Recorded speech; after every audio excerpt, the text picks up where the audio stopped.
Hi అండి, నమస్తే. Welcome back to my channel Sai Manusha vlog.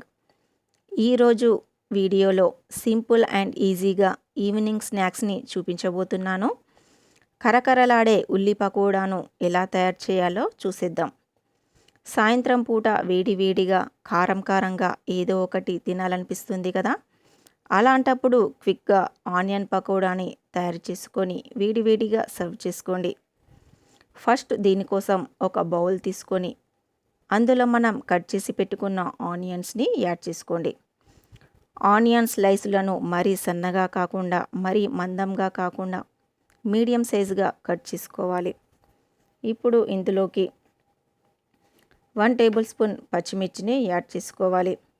1 table spoon అల్లం వెల్లుల్లి పేస్టును, రుచికి తగినంత ఉప్పు, 1/2 టేబుల్ స్పూన్ పసుపుని, 1 టేబుల్ స్పూన్ కారాన్ని వేసుకొని మంచిగా కలుపుకోవాలి. ఇప్పుడు ఇందులోకి సన్నగా కట్ చేసి పెట్టిన కొత్తిమీర, కరివేపాకు తరుగును కూడా వేసుకోవాలి. ఇప్పుడు ఇందులోకి చిటికెడు వంట సోడాని వేసుకొని బాగా చేతితో ప్రెస్ చేస్తూ ఆనియన్ నుండి వాటర్ వచ్చే విధంగా కలుపుకోండి. ఇప్పుడు ఇందులోకి 1 కప్ వరకు శనగపిండిని వేసుకోండి. ఇప్పుడు వీటన్నింటిని కూడా మిక్స్ చేసుకోండి. నేను ఇందులో వాటర్ ఏమీ వేయట్లేదు. మీకు అవసరమైతే కొద్దిగా 1 టేబుల్ స్పూన్ దాకా వాటర్ వేసుకోవచ్చు. బట్ నాకు ఉల్లిపాయలో ఉండే వాటర్ సరిపోయిందండి. ఆ వాటర్తోనే నేను ఉల్లిపాయను మొత్తం కలిపేశాను. పకోడీ మిశ్రమం మనకు రెడీ అయిపోయింది కదా. ఇప్పుడు డీప్ ఫ్రైకి సరిపడా ఆయిల్ వేసుకొని స్టవ్ మీద పెట్టుకొని ఆయిల్ హీట్ అయ్యేంత వరకు మంటను హై ఫ్లేమ్లో పెట్టుకొని హీట్ చేసుకోండి.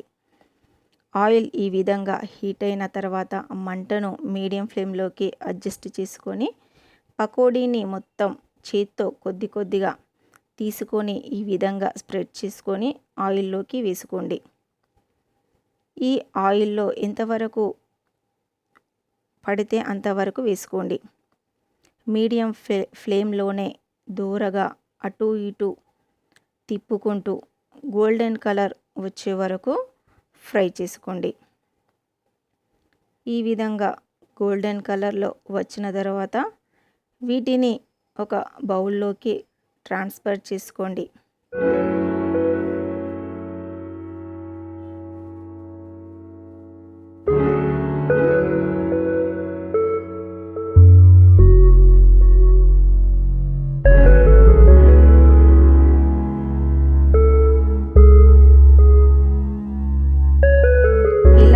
మిగిలిన పకోడీలను ఫ్రై చేసుకుంటే ఎంతో టేస్టీగా కరకరలాడే ఆనియన్ పకోడీ రెడీ అయిపోతుంది. లాస్ట్లో కొంచెం గార్నిష్ కోసం కరివేపాకుని కొంచెం ఫ్రై చేసి పకోడీలోకి యాడ్ చేసుకోండి. మీరు కూడా ఈ విధంగా ఒకసారి ట్రై చేసి చూడండి. అలాగే మీకు ఎలా వచ్చిందో నాకు కామెంట్ చేయడం మర్చిపోకండి. ఈ వీడియో నచ్చితే లైక్ చేసి, షేర్ చేసి కామెంట్ చేయండి. అలాగే సబ్స్క్రైబ్ చేయడం మాత్రం మర్చిపోకండి. Thank you for watching.